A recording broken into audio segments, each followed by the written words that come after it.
MIMचे प्रदेशाध्यक्ष आणि माजी खासदार यांना अटक करा अशी मागणी होतीये। विविध संघटनांनी ही मागणी करत आक्रोश मोर्चा काढलेला आहे। क्रांती चौक ते भडकल गेट असा हा मोर्चा निघालेला आहे।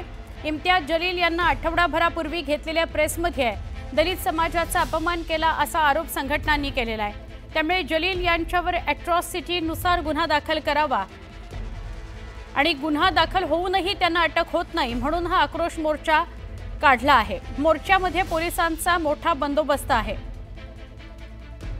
आमचे प्रतिनिधी सिद्धार्थ गोदाम यांच्याशी बोलूया। सिद्धार्थ, अॅट्रॉसिटीचा गुन्हा दाखल झालाय पण जलील यांच्यावर कारवाई होत नाही म्हणून संघटना आक्रमक झाल्या आहेत। आत्ताचं काय अपडेट?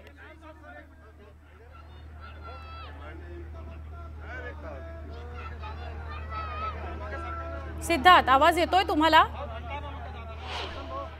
निश्चित सुवर्ण आवाज येतोय। आपण बघतोय दलित समाजाच्या विविध संघटनांचे नेते सुद्धा या ठिकाणी आहेत आणि आपण पाठीमागे बघतो सर्व धर्मीय पक्षीय लोक या ठिकाणी काही सामील झालेले आहेत। निश्चितपणे इम्तियाज जलील यांनी बौद्ध समाजाचा अपमान केला असा आरोप या सगळ्यांचा आहे। काय म्हणणं आहे नेमकं? आम्ही येणाऱ्या 8 दिवस पहिले इम्तियाज जलीलनं जे आम्हाला हरिजन समजलंय, सुप्रीम कोर्टाचा कायदा आहे 2017-18 मध्ये सुप्रीम कोर्टाने कायदा बनवला, जजमेंट दिलं की जे लेखित असो की बोलून असो, लेखित भी तुम्ही हरिजन दाखवू शकत नाही। हा कायदा बनवलेला आहे आणि त्यांनी एक वेळेस नाही बारंबार 8 वेळेस त्यांनी हरिजन जो शब्द वापरला, त्यांनी जाणून बुजून आंबेडकर समाजाच्या भावना दुखवल्या। आंबेडकर समाजाला एक झिनवण्याचं काम केलेलं आहे। त्याचा राग इलेक्शनचा आहे, तो राग इलेक्शनचा काढून तो इम्तियाज जलील आम्हाला पुऱ्या आंबेडकर समाजाला विविध दादा का त्यांना अटक करावी अशी मागणी आमची या ठिकाणी मागणी अशी आहे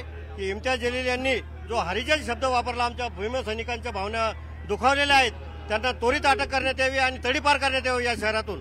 काय म्हणणं असं आहे की 8 दिवसापूर्वी अॅट्रॉसिटी ऍक्ट प्रमाणे इम्तियाज जलीलवर गुन्हा दाखल झालेला आहे। अद्यापर्यंतही त्यांना अरेस्ट केलेली नाही।